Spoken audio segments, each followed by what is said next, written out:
La solidarité et la coopération internationale. Le partage des richesses entre pays riches et pays pauvres a-t-il vraiment lieu? En effet, l'injustice et la misère sont tôt ou tard source de guerre.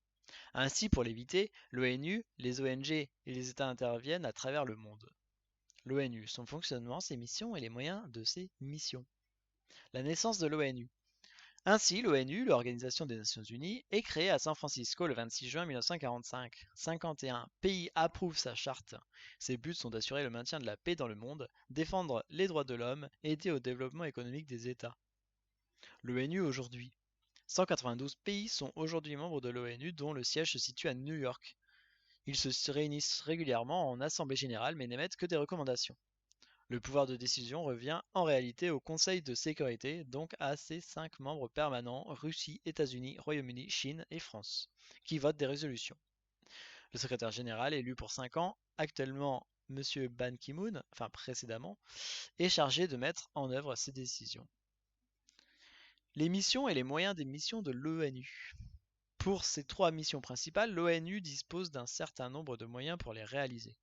En effet, pour maintenir la paix et la sécurité internationale, l'ONU dispose d'une force armée, les casques bleus, qui protègent les populations civiles, assurent des missions humanitaires et s'interpose entre les belligérants s'il le faut.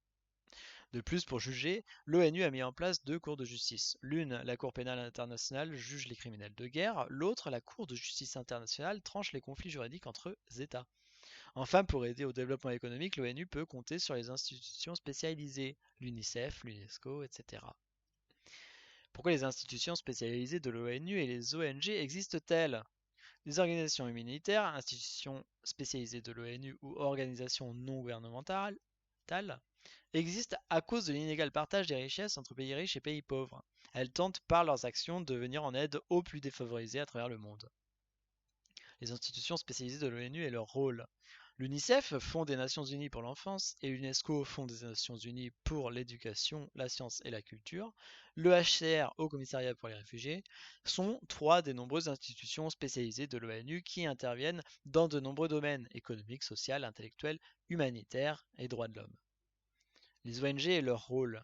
Les ONG, organisations non gouvernementales, sont des associations privées indépendantes des États. La Croix-Rouge, Médecins sans frontières, Médecins du monde agissent lors des catastrophes naturelles ou de guerre alors qu'Amnesty International dénonce les atteintes aux droits de l'homme.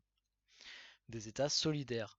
Les États aussi sont solidaires des pays en difficulté en leur accordant des dons, des prêts ou des secours.